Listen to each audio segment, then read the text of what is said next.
ദൈവ തിരുനാമം മഹത്വപ്പെടട്ടെ. കഴിഞ്ഞ എപ്പിസോഡിൽ ആരാധനക്രമ സംഗീതത്തെക്കുറിച്ച് പങ്കുവച്ചതിൻ്റെ തുടർച്ചയാണ് ഈ എപ്പിസോഡിൽ നാം കാണുന്നത്. ഇനി മലങ്കര ആരാധനാക്രമത്തിൽ തിരുക്കർമ്മ സംഗീതത്തിൻ്റെ ആരാധനക്രമ സംഗീതത്തിൻ്റെ പ്രത്യേകത എന്താണ് എന്നാണ് നമ്മൾ കാണാനായിട്ട് പോവുക. മലങ്കര ആരാധനക്രമ സംഗീതം എന്ന് പറയുന്നത് നമ്മുടെ വിശ്വാസത്തിൻ്റെ വെളിപ്പെടുത്തലും വ്യാഖ്യാനവുമാണ്. അന്ത്യോക്യൻ മലങ്കര ആരാധനക്രമത്തിൻ്റെ അനേക സവിശേഷതകളിലൊന്നാണ് ആരാധനക്രമത്തിൻ്റെ സംഗീതാത്മകത. ആരാധനാ ഗീതങ്ങൾ സഭയുടെ വിശ്വാസത്തിൻ്റെ പ്രഖ്യാപനവും വെളിപ്പെടുത്തലും വ്യാഖ്യാനവുമാണ്. സഭയുടെ ആധികാരികമായ വിശ്വാസം ആരാധനയിലെ ഗീതങ്ങളിലും പ്രാർത്ഥനയിലും മനോഹരമായി വ്യക്തമാക്കുന്നു. എന്ന് പറഞ്ഞാൽ നമ്മുടെ കീർത്തനങ്ങൾ, നമ്മുടെ ഗീതങ്ങൾ, അവയ്ക്കെല്ലാം സഭയുടെ ഔദ്യോഗികമായ പ്രബോധനം, സത്യവിശ്വാസം പഠിപ്പിക്കുവാനായിട്ടുണ്ട്. പലപ്പോഴും നമ്മൾ അതിൻ്റെ വരികളിലേക്കും അന്തരാർത്ഥങ്ങളിലേക്കും പോകുന്നില്ല എന്നുള്ളതാണ്. സഭാപിതാക്കന്മാർ തയ്യാറാക്കിയ ഇത്തരത്തിലുള്ള ഗീതങ്ങളിൽ സഭയുടെ ഔദ്യോഗിക പ്രബോധനങ്ങളാണ്, സഭയുടെ ഔദ്യോഗിക വിശ്വാസപരമായ പഠനങ്ങളാണ് ഓരോ കീർത്തനത്തിലും നമ്മൾ കാണുക. അതിൻ്റെ ആഴങ്ങളിലേക്ക് നമുക്ക് പോകാനായിട്ട് സാധിക്കണം എന്നുള്ളതാണ്. അതിൻ്റെ അർത്ഥം മനസ്സിലാക്കിക്കൊണ്ട് തന്നെ ചൊല്ലുമ്പോൾ മാത്രമേ അതിൻ്റെ കണ്ടൻറ്റ് എന്താണ് എന്ന് നമുക്ക് മനസ്സിലാക്കുവാനായിട്ട് സാധിക്കുകയുള്ളൂ. പ്രാർത്ഥനകളും ഗീതങ്ങളും എല്ലാം സുറിയാനി ഭാഷയിൽ നിന്ന് വിവർത്തനം ചെയ്യപ്പെട്ടിരിക്കുന്നതിനാൽ സുറിയാനി സഭാപിതാക്കന്മാരുടെ ദർശനവും ദൈവശാസ്ത്രവും ആത്മീയ അനുഭവവും സന്യാസാധിഷ്ഠിതമായ ആധ്യാത്മികതയും ആരാധനയോട് ചേർന്ന് നിൽക്കുന്നു. ആരാധനയിലെ പ്രാർത്ഥനകൾ പ്രബോധനത്തിനും വിശ്വാസ പരിശീലനത്തിനും സത്യോപദേശത്തിനും ഉപയുക്തമാണ് എന്നതാണ് സഭയുടെ പ്രത്യേകമായ പ്രബോധനം. ഇനി ആരാധനയിൽ ആരാധനക്രമ സംഗീതത്തിൻ്റെ പ്രാധാന്യം, role of secret music in the celebration of liturgy എന്നതാണ് നമ്മൾ കാണാനായിട്ട് പോവുക. ഞാൻ നേരത്തെ സൂചിപ്പിച്ചതുപോലെ തന്നെ ആരാധനക്രമ സംഗീതം ദൈവവും മനുഷ്യനും തമ്മിലുള്ള കൂട്ടായ്മയുടെ മാർഗമാണ്. ദൈവത്തിങ്കിലേക്ക് മനുഷ്യനെ ഉയർത്തുന്നതിനും അവരുടെ ഹൃദയങ്ങളെ സ്പർശിക്കുന്നതിനും ആരാധനക്രമ സംഗീതം ശക്തമായ മാർഗമാണ്. അതുകൊണ്ട് ഈ ആരാധനക്രമ സംഗീതത്തെ വളരെ ശ്രദ്ധയോടുകൂടെ കൈകാര്യം ചെയ്യണം എന്നത് നമ്മുടെ വലിയ ഉത്തരവാദിത്വമാണ്. തിരുക്കർമ്മ സംഗീതത്തിലൂടെ പ്രാർത്ഥന കൂടുതൽ ആകർഷകമാക്കുവാനും സ്വരങ്ങളുടെ ഐക്യത്തിലൂടെ ഹൃദയങ്ങളുടെ ഐക്യം സംജാതമാകുവാനും സ്വർഗീയ കാര്യങ്ങളിലേക്ക് മനസ്സുകളെ ഉയർത്തുവാനും സ്വർഗീയ യെറുശലേമിലെ ആരാധനയുടെ പ്രതിരൂപമാകുവാനും ഇടയാകുന്നു എന്നുള്ളതാണ്. നമുക്കറിയാം, നമ്മളുടെ ക്രിസ്തീയ ആരാധനയിൽ നമ്മൾ ഉപയോഗിക്കുന്ന ആരാധനക്രമ സംഗീതത്തിന് പഴയ നിയമവുമായി വലിയ ബന്ധമുണ്ട്. പഴയ നിയമത്തിലെ സംഗീതവുമായി, സംഗീത അടിസ്ഥാനവുമായി ചേർന്ന് നിൽക്കുന്നതാണ് നമ്മുടെ ക്രിസ്തീയ ആരാധന. പ്രത്യേകിച്ചും പഴയ നിയമത്തിൽ ദൈവജനം ദൈവത്തെ ആരാധിച്ചിരുന്നത് രണ്ട് വിധത്തിലാണ് അവർ ഗീതങ്ങൾ പാടി ദൈവത്തെ സ്തുതിച്ചിരുന്നത്. ഒന്നാമത്തെ ആൻറ്റിഫോണൽ മെത്തേഡ്, ഒരു കീർത്തനം തന്നെ ഓൾട്ടർനേറ്റീവ് സ്റ്റാൻസയിൽ പാടുക. ഒരു കൂട്ടർ ഒരു സ്റ്റാൻസ പാടുന്നു, അടുത്ത സ്റ്റാൻസ മറ്റൊരു കൂട്ടർ പാടുന്നു. നമുക്ക് ഉദാഹരണം പറഞ്ഞാൽ അൻപുടയോനെ എന്ന ഗീതം നമ്മൾ പാടുമ്പോൾ ആദ്യത്തെ സ്റ്റാൻസ ഒരു കൂട്ടർ പാടുന്നു, രണ്ടാമത്തെ സ്റ്റാൻസ വേറൊരു കൂട്ടർ പാടുന്നു. അതിനെ ആൻറ്റിഫോണൽ മെത്തേഡ് എന്നാണ് വിളിക്കുക. Chanting A song with alternative stanza. മറ്റൊരു മെത്തേഡാണ് റെസ്പോൺസോറിയൽ മെത്തേഡ്. ഒരാൾ പാടുന്നു, സമൂഹം അത് പ്രത്യുത്തരിക്കുന്നു, സമൂഹം അത് ഏറ്റുപാടുന്നു, അല്ലെ സമൂഹം അതിനോട് പ്രത്യുത്തരിക്കുന്നു, അല്ലെങ്കിൽ സമൂഹം അതിന് ആമേൻ പറഞ്ഞ് പ്രതികരിക്കുന്നു. ഉദാഹരണം പറഞ്ഞാൽ 136-ാം സങ്കീർത്തനം, കർത്താവ് നല്ലവനാണ് എന്ന് ഒരാൾ ചൊല്ലുമ്പോൾ അതിൻ്റെ റെസ്പോൺസായിട്ട് പറയുക, അവിടുത്തെ കാരുണ്യം അനന്തമാണ്. വീണ്ടും ലീഡർ കർത്താവിന് നന്ദി പറയുവീൻ എന്ന് പറയുമ്പോൾ അതിൻ്റെ റെസ്പോൺസായിട്ട് സമൂഹം പറയുന്നു, അവിടുത്തെ കാരുണ്യം അനന്തമാണ്. അപ്പോൾ അങ്ങനെ അവിടുത്തെ കാരുണ്യം അനന്തമാണ് എന്നുള്ള റെസ്പോൺസ് ഓരോ പാദത്തിൻ്റെയും മറുപടിയായി പറയുകയാണ്. അതിനാണ് റെസ്പോൺസോറിയൽ മെത്തേഡ് എന്ന് പറയുക. അപ്പോൾ ഈ രണ്ട് മെത്തേഡ്സ് പഴയ നിയമത്തിൽ നമ്മൾ കാണുന്നുണ്ട്. നമ്മുടെ കീർത്തനങ്ങളിലും സംഗീതത്തിലുമൊക്കെ ഈ രീതിയും നമ്മൾ അവലംബിക്കാറുണ്ട്, ആൻറ്റിഫോണൽ മെത്തേഡ് ആൻഡ് റെസ്പോൺസോറിയൽ മെത്തേഡ്. മറ്റൊരു പ്രത്യേകത നമ്മുടെ ആരാധനക്രമത്തിലെ ഗീതങ്ങളുടെ, ആരാധനക്രമ സംഗീതത്തിൻ്റെ ഒരു പ്രത്യേകത എന്ന് പറയുന്നത് അതിൻ്റെ മിസ്റ്റിസിസമാണ്. സുറിയാനി കീർത്തനങ്ങളിലെ ഒരു മിസ്റ്റിസിസം നമ്മൾ ശരിക്കും അതിൻ്റെ ആഴങ്ങളിലേക്ക്, അതിൻ്റെ ഭക്തിപരമായ കാര്യങ്ങളിലേക്ക് കൂടുതൽ ഇറങ്ങിച്ചെല്ലാൻ നമ്മളെ സഹായിക്കുന്നു എന്നുള്ളതാണ്. ഉദാഹരണം പറഞ്ഞാൽ ശമൗൻ കൂക്കോയെ പറ്റി നമ്മൾ നേരത്തെ പറഞ്ഞു. അദ്ദേഹത്തിൻ്റെ ഒരു കൂക്കോയോ ഗീതമാണ് നിൻമുറിവുകളിൽ നെറ്റേൻ മൂറോൻ മണമെന്നാഥ നിന്നധരങ്ങളഹോ പട്ടിൻ നൂലോടൊത്തുള്ളൂ കാൺമാൻ വന്നോ എന്നെ ഭടർച്ചൂറ്റി. ശമൗൻ കൂക്കോയുടെ ഈ ഗീതത്തിൽ, ഈ കൂക്കോയോ ഗാനത്തിൽ മിസ്റ്റിസിസത്തിൻ്റെ വലിയ ആഴം നമുക്ക് കാണാനായിട്ട് സാധിക്കും. അവിടെ എന്താണ് പറയുക? നിൻമുറികളിൽ നിന്ന് ഏറ്റവും മൂറോൻ മണമെന്നാഥ എന്ന് തുടങ്ങുന്ന കീർത്തനമാണ്.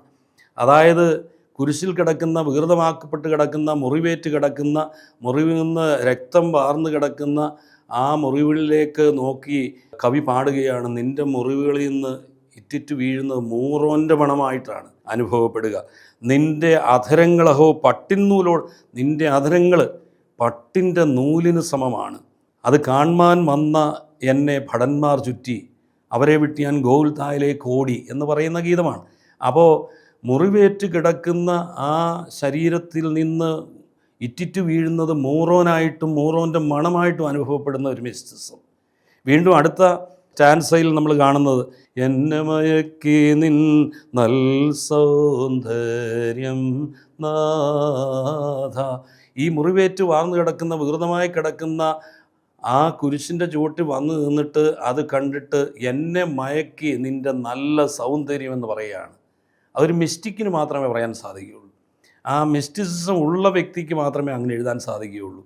മുറിവേറ്റ് കിടക്കുകയാണ്, വികൃതമാക്കപ്പെട്ട് കിടക്കുകയാണ്, രക്തം വാർന്നൊലിച്ചുകൊണ്ട് കിടക്കുകയാണ്, എന്നിട്ടും അതിൻ്റെ മുമ്പിൽ ചെന്ന് എന്ന് പറയുകയാണ് നിൻ്റെ സൗന്ദര്യം എന്നെ മയക്കി എന്ന് പറയുകയാണ്. അവിടെ പോലും സൗന്ദര്യം കാണാൻ സാധിക്കുന്ന കവികൾ ഉണ്ട്. അതാണ് മിസ്റ്റിസിസം എന്ന് നമ്മൾ മനസ്സിലാക്കുന്നത്.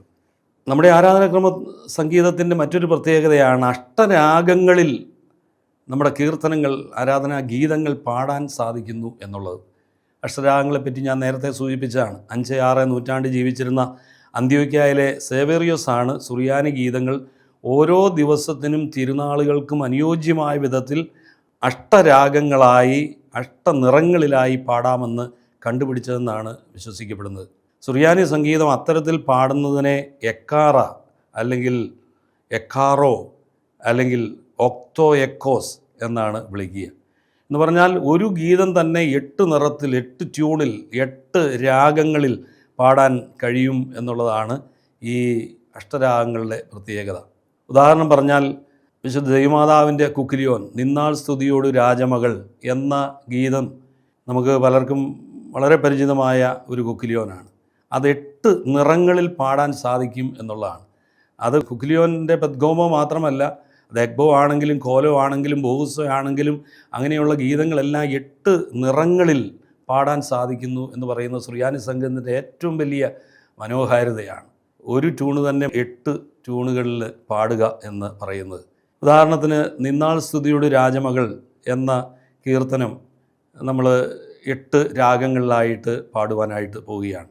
1-ാം രാഗം നിന്നാൾ സ്തുതിയോടു രാജമകൾ ഹാലേ ലൂയാ ഹാലേ ലൂയാ നിൻവലഭാഗേ രാജഭാമിനിയും. 2-ാം രാഗം നിന്നാൾ സ്തുതിയോടു രാജമകൾ ഹാലേലുയ്യ നിൻവലഭാഗേ രാജഭാമിനിയും. 3-ാം രാഗം നിന്നാൾ സ്തുതിയോടു രാജമകൾ ഹല്ലേലൂയ നിൻവലഭാഗേ രാജഭാമിനിയും. 4-ാം രാഗം നിന്നാൾ സ്തുതിയോടു രാജമകൾ ഹല്ലേലൂയ നിൻവലഭാഗേ രാജഭാമിനിയും. 5-ാം രാഗം നിന്നാൾ സ്തുതിയോടു രാജമകൾ ഹല്ലേലൂയ നിൻവലഭാഗേ രാജഭാമിനിയും. 6-ാം രാഗം നിന്നാൾ സ്തുതിയോടു രാജമകൾ ഹല്ലേലൂയ നിൻവലഭാഗേ രാജഭാമിനിയും. 7-ാം രാഗം നിന്നാൾ സ്തുതിയോടു രാജമക്കൾ ഹാലേലൂയോ ഹാലേലൂയ ലൂയ നിൻ വലഭാഗെ രാജഭാമിനിയും. എട്ടാം രാഗം. നിന്നാൾ സ്തുതിയോടു രാജമകൾ ഹാലേലൂയ നിൻ വലഭാഗെ രാജഭാമിനിയും. അപ്പം നിന്നാൾ സ്തുതിയോട് രാജമകൾ ഹാലേലൂയ നിൻ വലഭാഗെ രാജഭാമിനിയും എന്ന് പറയുന്നത് നമ്മൾ വിശുദ്ധ ദൈവമാതാവിൻ്റെ ഉക്കുലിയനായിട്ട് ചൊല്ലുന്നതാണ്. ആ ട്യൂണ് 8 നിറങ്ങളിൽ പാടാം എന്നുള്ളതാണ് ഈ അഷ്ടരാഗങ്ങളുടെ പ്രത്യേകത.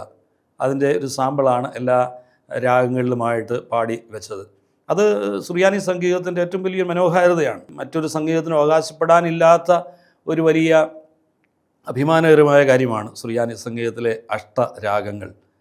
ഇനി സുറിയാനി സംഗീതത്തിൻ്റെ ഒരു പ്രത്യേകത അഷ്ടരാഗങ്ങളിൽ പാടുന്നത് കൂടാതെ അതിൻ്റെ ഭാവം അത് വ്യത്യസ്തമായ രീതിയിൽ അവതരിപ്പിക്കാൻ സാധിക്കുന്നു എന്നുള്ളതാണ്. ഒരേ ഗീതം തന്നെ, ഒരേ ട്യൂണ് തന്നെ വ്യത്യസ്ത ഭാവങ്ങളിൽ അതിൻ്റെതായ വിവിധ കോണ്ടെക്സ്റ്റുകളിൽ വിവിധ സന്ദർഭങ്ങളിലായി പാടാൻ സാധിക്കുന്നു എന്നുള്ളതാണ്. അപ്പോൾ അത് സ്ലോ ആയിട്ടും ഫാസ്റ്റായിട്ടും നമുക്ക് പാടാൻ സാധിക്കുന്നു എന്ന്. അപ്പം ഈ ആ സുറിയാനി സംഗീതത്തിൻ്റെ ഒരു പ്രത്യേകതയാണ് അത് ഭാവമനുസരിച്ച് കോണ്ടെക്സ്റ്റിനനുസരിച്ച് അതിനെ ചിട്ടപ്പെടുത്തിയിരിക്കുന്നു എന്നുള്ളത്. സ്ലോ ആയിട്ടും പാടാം, ഫാസ്റ്റായിട്ടും പാടാം. അപ്പോൾ സ്ലോ ആയിട്ട് പാടുമ്പോൾ അത് ഒരു മെലങ്കളിക്കായിട്ടുള്ള സിറ്റുവേഷൻ ക്രിയേറ്റ് ചെയ്യുകയാണ്, ഒരു മെലങ്കളിക്കായിട്ടുള്ള അറ്റ്മോസ്ഫിയർ ക്രിയേറ്റ് ചെയ്യുന്നു എന്നുള്ളതാണ്. ഫാസ്റ്റായിട്ട് പാടുമ്പോൾ അത് ജോയ്ഫുൾ സിറ്റുവേഷൻ ക്രിയേറ്റ് ചെയ്യുന്നു എന്നുള്ളതാണ്, സന്തോഷകരമായ. സ്ലോ ആയിട്ട് പാടുമ്പോൾ ഒരു ശോക ഭാവത്തിലേക്ക്, ശോക രാഗത്തിലേക്ക് നമ്മളെ കൊണ്ടുവരും. ഫാസ്റ്റായിട്ട് പാടുമ്പോൾ കുറേ കൂടി സന്തോഷകരമായ ജോയസ് ആയിട്ടുള്ള ഒരു അറ്റ്മോസ്ഫിയറിലേക്ക് നമ്മളെ കൊണ്ടുവരും. നമുക്ക് വളരെ പരിചിതമാണ്. ഉദാഹരണത്തിന് നമ്മൾ സ്ലോ ആയിട്ട് പാടുമ്പോൾ മതസംസ്കാരത്തിന് പാടുന്ന ഒരു ഗീതം അതൊരു ശോകഭാവത്തിലേക്ക് നമ്മളെ കൊണ്ടുവരുന്നതാണ്. സ്ലോ ആയിട്ട് പാടുമ്പോൾ നാഥാമൃദയാമി ദാസിക്കാശ്വാസം സ്ലോ ആയിട്ടാണ് അത് പാടുക. വിവാഹത്തിൻ്റെ സമയത്ത് സ്ലോ ആയിട്ടല്ല നമ്മൾ പാടുക, ഫാസ്റ്റായിട്ടാണ് പാടുക. ശ്ലേമോൻ രാജൻ വിമല സഭേ നിന്നെ ശ്ലാഘിപ്പു സുന്ദരികളിൽ അതിസുന്ദരി നീ ജാതികളിൻ സുതയെ.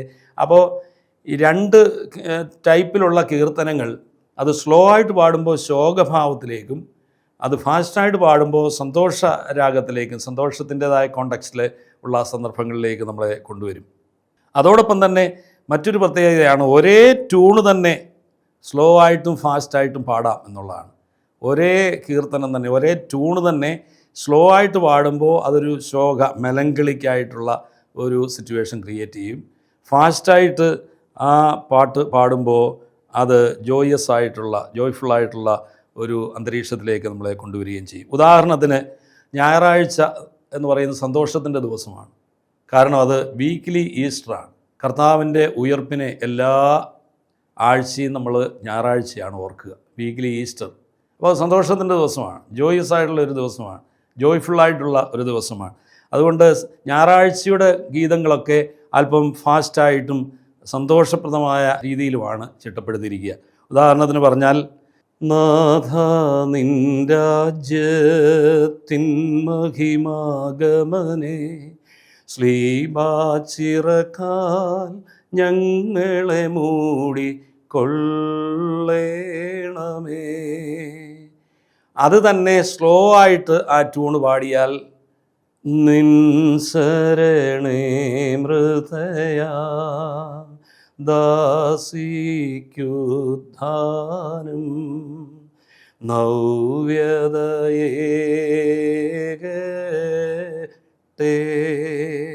അപ്പോൾ ഒരേ ട്യൂണ് തന്നെ ജോയ്ഫുൾ സിറ്റുവേഷനും മെലങ്കളി സിറ്റുവേഷനും ക്രിയേറ്റ് ചെയ്യാൻ പറ്റുമെന്നുള്ളതാണ്. അപ്പം ജോയസ് ആയിട്ടുള്ള സമയത്ത് ആ ഒരു ഫാസ്റ്റായിട്ടുള്ള രീതിയാണ് നമ്മൾ പുലർത്തേണ്ടത്. ഞായറാഴ്ച നമ്മൾ അത് സ്ലോ ആയിട്ട് പാടിയാൽ അത് മൃതസംസ്കാരത്തിൻ്റെ ശോകഭാവത്തിലേക്ക് പോകും. ഉദാഹരണം പറഞ്ഞാൽ നാഥ നിൻ രാജ്യത്തിൻ മഹിമാഗമനേ എന്ന് പാടുന്ന പള്ളികളൊക്കെ ഉണ്ട്.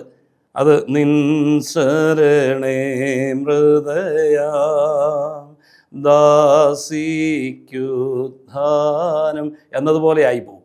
അപ്പോൾ ഞായറാഴ്ച പാടുമ്പോൾ സന്തോഷകരമായൊരു അറ്റ്മോസ്ഫിയർ നമുക്ക് ഉണ്ടാകേണ്ടതായതുകൊണ്ട് നാഥ നിൻ രാജ്യത്തിൻ മഹിമാഗമനേ ശ്ലീബാചിർ ആ രീതിയിൽ നമ്മൾ ഫാസ്റ്റായിട്ട് പാടണം. അതേസമയം തന്നെ മതസംസ്കാരത്തിൻ്റെ സമയത്ത് ഇത് ഫാസ്റ്റായിട്ട് പാടിയാൽ അത് സാധാരണ സന്തോഷത്തിൻ്റെ അനുഭവത്തിൽ, അതായത് നിൻ ശരണേ മൃദയാം ദാസിക്കുദ്ധാനം എന്ന് പാടിയാൽ അതിൻ്റെ കോണ്ടെക്സ്റ്റ്, അതിൻ്റെ ഭാവം അതെല്ലാം മാറിപ്പോകും. അപ്പോൾ ഓരോ കോണ്ടെക്സ്റ്റിനും അനുസരിച്ചുള്ള ഗീതങ്ങളുണ്ട് എന്ന് ഞാൻ പറഞ്ഞു. അഷ്ടരാഗങ്ങളും ഇപ്പോൾ പാടുന്നത് കൂടാതെ തന്നെ ഓരോ കോണ്ടെക്സ്റ്റിനും അനുസരിച്ച് അതിൻ്റെ ടെമ്പോ അത് സ്ലോ ആയിട്ടും ഫാസ്റ്റായിട്ട് പാടേണ്ടത് ഫാസ്റ്റായിട്ട് പാടുക, ഫാസ്റ്റായിട്ട് പാടേണ്ടത് സ്ലോ ആയിട്ട് പാടിയാൽ ശോകത്തിലേക്ക് പോകും, സ്ലോ ആയിട്ട് പാടേണ്ടത് ഫാസ്റ്റായിട്ട് പാടിയാൽ അത് ജോയസ് ആയിട്ടുള്ള ഒരു അറ്റ്മോസ്ഫിയറിലേക്കും പോകും. അത് നമ്മൾ പലരും അങ്ങനെ ചെയ്യാറുണ്ട്. വീണ്ടും ഒരു ഉദാഹരണം പറഞ്ഞാൽ, വിവാഹത്തിൻ്റെ സമയം സന്തോഷത്തിൻ്റെതായ അല്പം ഫാസ്റ്റായിട്ടുള്ള പാട്ടുകളാണല്ലോ. ഏതൻ തോട്ടവിധാതാവേ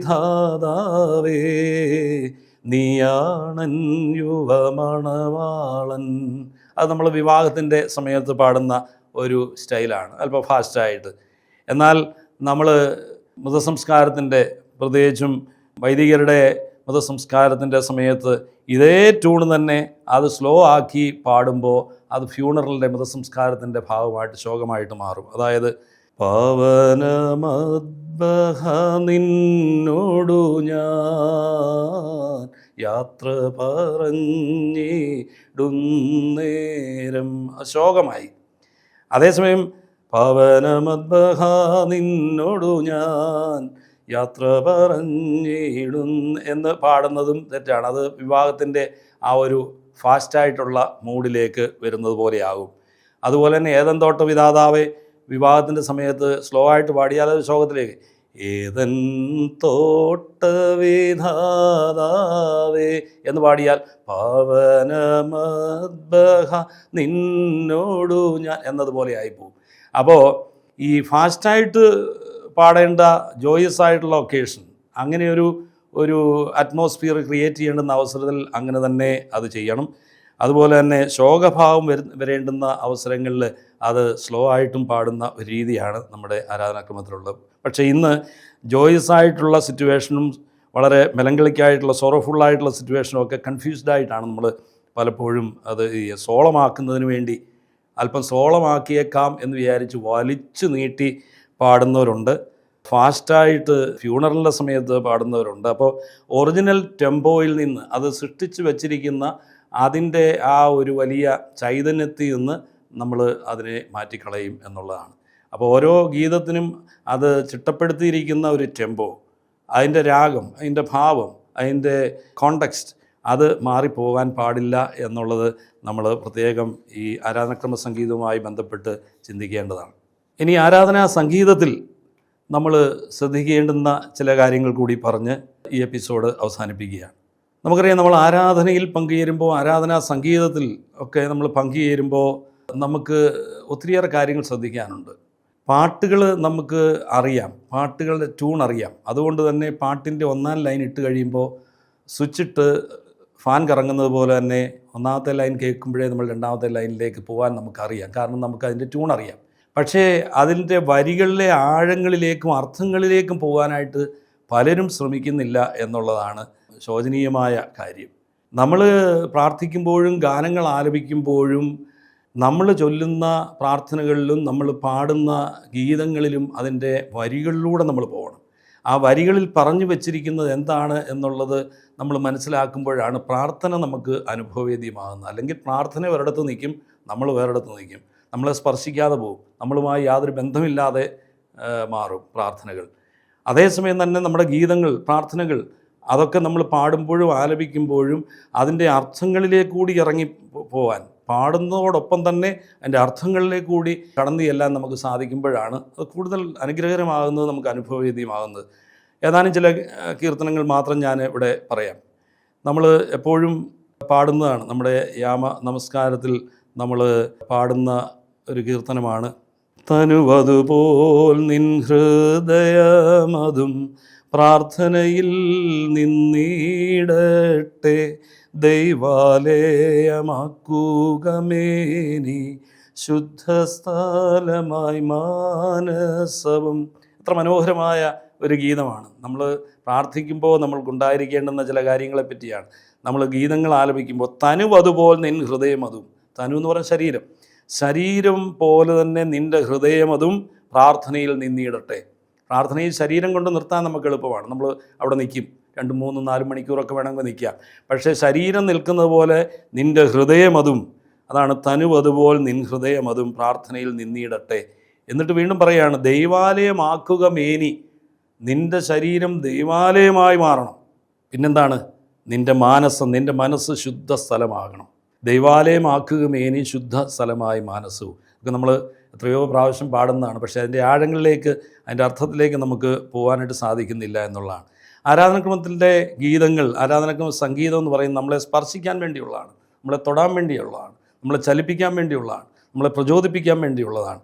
അപ്പോൾ അത് നമ്മൾ പ്രത്യേകമായിട്ടും ശ്രദ്ധിച്ച് തന്നെ കൈകാര്യം ചെയ്യേണ്ടതാണ്. മറ്റൊരു ഗീതം ഇങ്ങനെയാണ്: പ്രാർത്ഥിപ്പാനാലയമതിനുൾ വന്നിടുമ്പോൾ ആത്മശരീരങ്ങൾ തിന്മകളിൽ നിന്നും സംശുദ്ധമാതാക്ക. എത്ര മനോഹരമാണ്!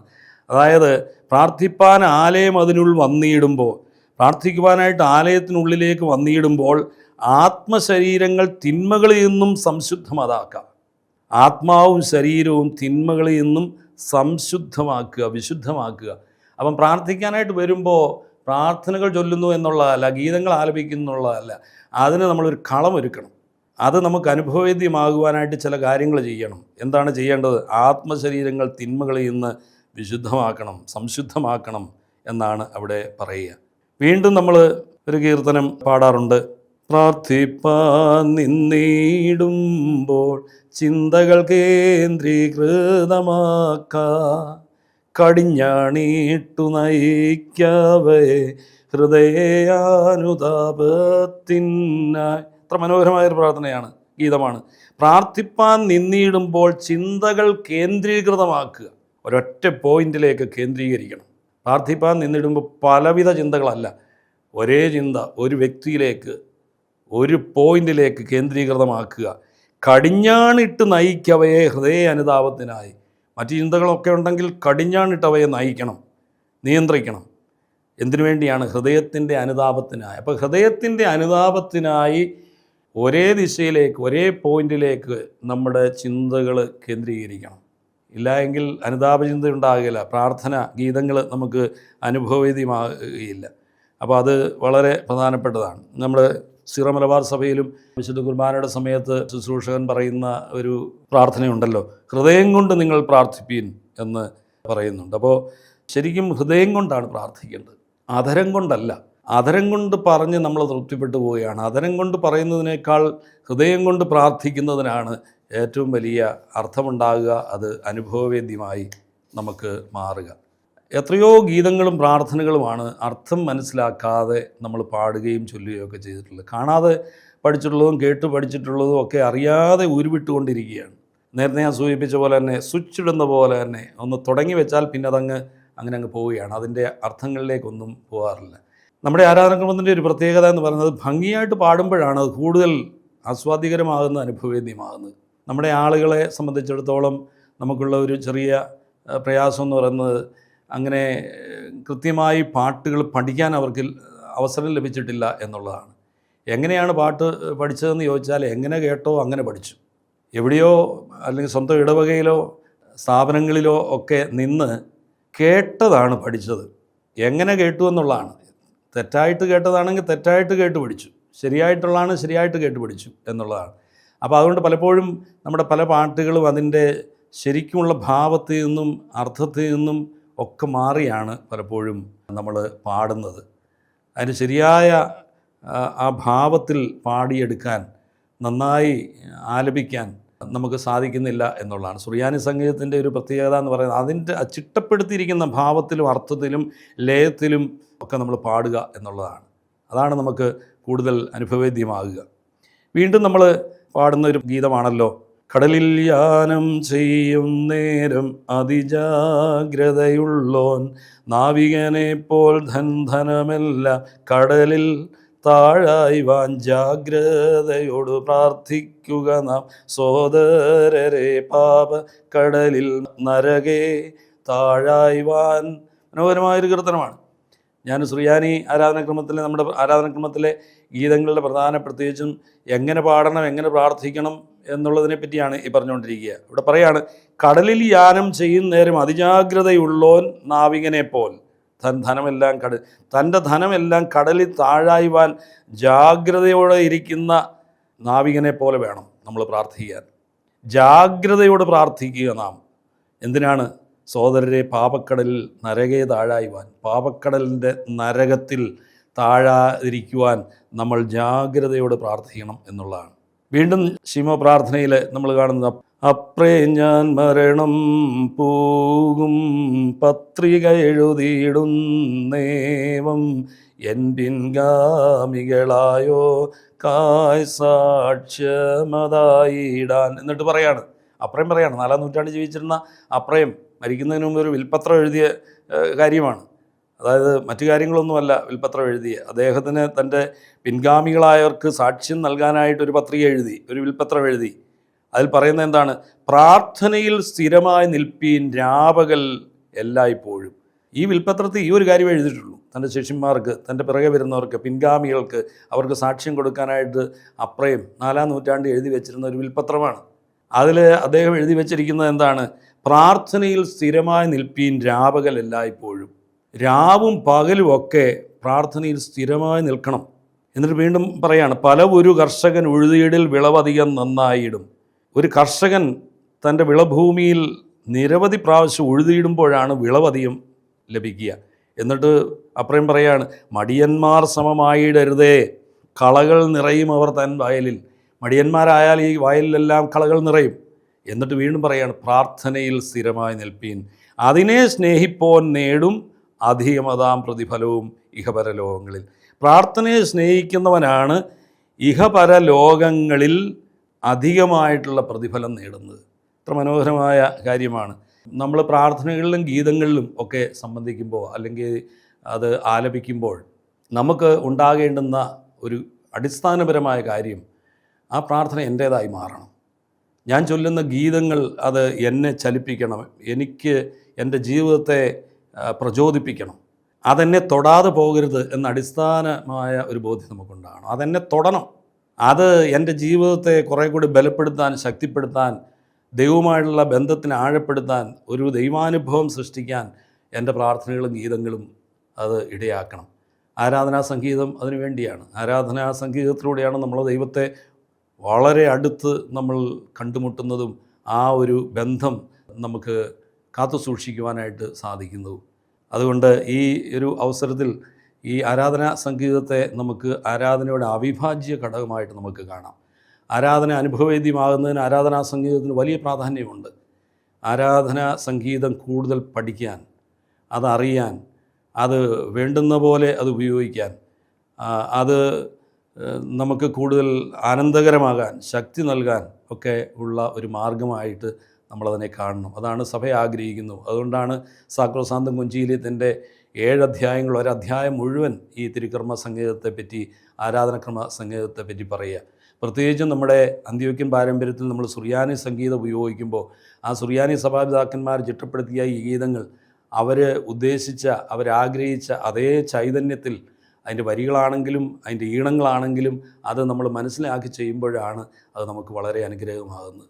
ലോകത്തിലെ ഏറ്റവും മനോഹരമായ ഒരു സംഗീതമാണ് സുറിയാനി സംഗീതം എന്ന് പറയുക. കാരണം അത്രമാത്രം വശ്യമാണ്, അത്രമാത്രം മനുഷ്യനെ സ്വാധീനിക്കാൻ കഴിവുള്ള ഒന്നാണ് സുറിയാനി സംഗീതം. നമുക്ക് നമ്മുടെ ആരാധനയെ സ്നേഹിക്കുന്നതോടൊപ്പം തന്നെ ആരാധനക്രമ സംഗീതത്തെ നമുക്ക് കൂടുതൽ സ്നേഹിക്കാം. അത് ഏറ്റവും അനുഗ്രഹകരമായി നമുക്ക് അത് ആലപിക്കുവാനുള്ള വലിയ താല്പര്യം വളർത്തിയെടുക്കാം. നമുക്ക് താല്പര്യം ഉണ്ടാകുമ്പോൾ, മനസ്സ് വയ്ക്കുമ്പോൾ നമ്മൾ പഠിക്കാനായിട്ട് നമ്മൾ പരിശ്രമിക്കും. ഇന്ന് നമ്മുടെ ആരാധനക്രമ സംഗീതം അത് പഠിക്കുവാൻ, എല്ലാ ഗീതങ്ങളും പഠിക്കുവാനുള്ള എല്ലാ ക്രമീകരണങ്ങളും നമുക്ക് ഡിജിറ്റൽ ഫോർമാറ്റിൽ തന്നെ ഉണ്ട്. യൂട്യൂബിലൊക്കെ ധാരാളം നമ്മളത് ചെയ്തിട്ടുണ്ട്. കൂദാശകളുടെ ഗീതങ്ങൾ, പെരുന്നാളുകളുടെ ഗീതങ്ങൾ, ഹോളി വീക്കിൻ്റേത്, അതുപോലെ തന്നെ വിവിധ സന്ദർഭങ്ങളിലുള്ള പാട്ടുകൾ, നോമ്പുകാലത്തെ പാട്ടുകൾ, ഇതെല്ലാം നമ്മൾ ഇന്ന് യൂട്യൂബിൽ അല്ലെങ്കിൽ CD-കളിൽ നമുക്ക് അത് ഇന്ന് ലഭ്യമാണ്. അത് അവിടെ കിടക്കുന്നു എന്നല്ല, അത് നമ്മൾ പാടാനും പഠിക്കാനും നമ്മൾ പരിശ്രമിക്കുമ്പോഴാണ് ഈ സഭയോട് ചേർന്ന് നിൽക്കാൻ, ഈ സഭയുടെ ആരാധനക്രമത്തോട് ചേർന്ന് നിൽക്കാൻ, ഈ ആരാധനക്രമത്തെ ഏറ്റവും അതിൻ്റെ സൗന്ദര്യം നൽകുന്ന ആരാധനക്രമ സംഗീതത്തോട് ചേർന്ന് നിൽക്കാൻ നമുക്ക് സാധിക്കുന്നത്. അതിനുവേണ്ടി നമുക്ക് ആഗ്രഹിക്കാം. അത് നമുക്ക് കൂടുതൽ ആനന്ദം നൽകും, ശക്തി നൽകും, ഒരു ദൈവാനുഭവം നൽകും. എല്ലാവരെയും ദൈവം അനുഗ്രഹിക്കട്ടെ.